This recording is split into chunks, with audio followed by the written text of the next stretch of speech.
Vibrant and rich colors are synonymous with Hinduism and its many festivals.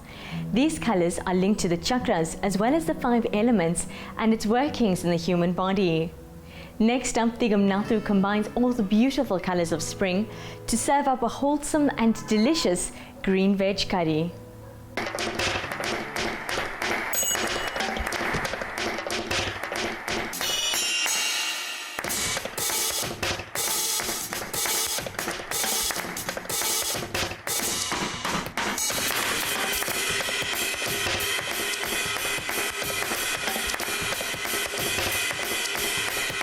Good morning and welcome to Cooking with Thigam on Sadhana.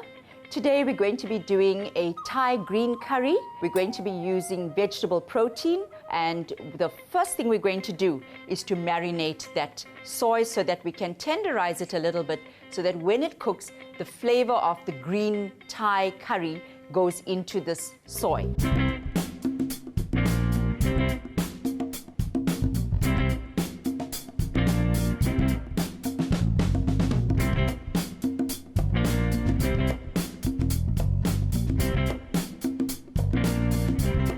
Now remember, with Thai cooking, you've got to have the 4 components in. So what we've done here is we've mixed some brown sugar with some water, a little bit of vinegar, and the spices. So your 4 components are there. We're now going to blend that in, sprinkle a little bit of salt on that, take a little bit of the coconut cream that I've got in here. Now sometimes when you marinate and you need liquid to tie in all your ingredients, you can use water. I'm using coconut cream because it does give it a richer flavor.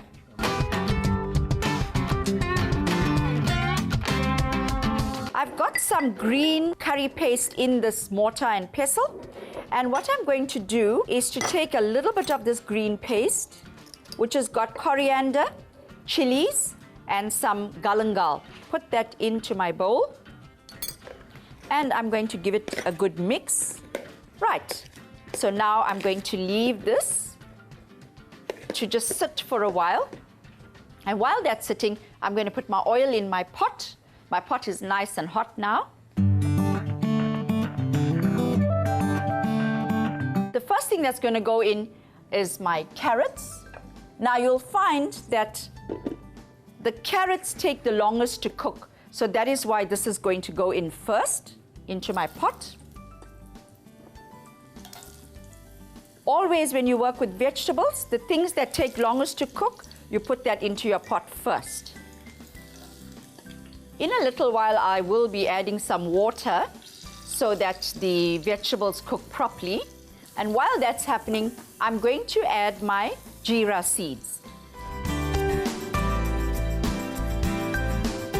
At this point, I'm adding my ginger, chopped up ginger.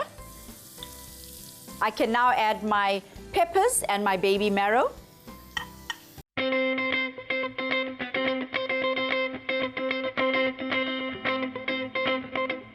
These colors are absolutely beautiful. And I mean, you could just cook a dish just with these vegetables alone. I'm going to, at this point, add my soya chicken strips. I'm going to put some water in the same dish and then put it on so we don't lose all those flavors. Put some lemon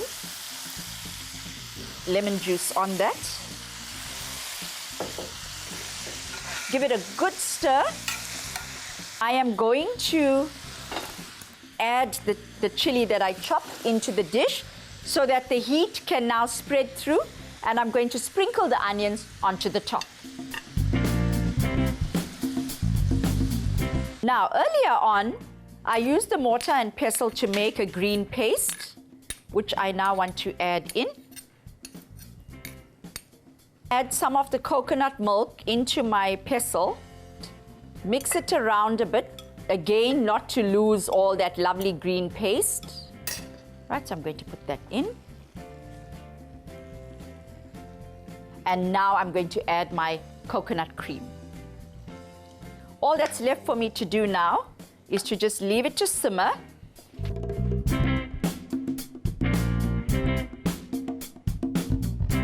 Okay, what we want to do is to just check if our soy is cooked. So that's cooked. We just have to make sure all the vegetables are cooked. So I'm going to just switch off my stove, and then I'm going to garnish it with some coriander or dhania, as you may know it.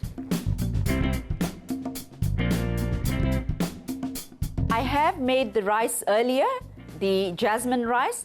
I've just put it in a mold and placed it onto my plate, just so that it looks a little bit pretty. And now I'm going to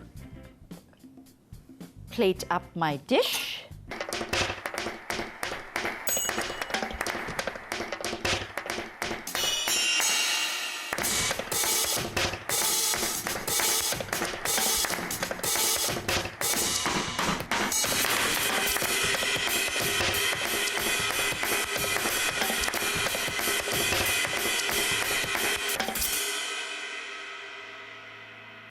We've almost come to the end of our celebration of Hindu lifestyle for this week, but your seva, satsang, music and dance need not end here. Swami Vivekananda famously said, "Arise, awake, and stop not until the goal is reached." We play out with a bhajan dedicated to Hanumanji, performed by Freddie Tika. Until next week, keep up your sadhana. Om Shanti.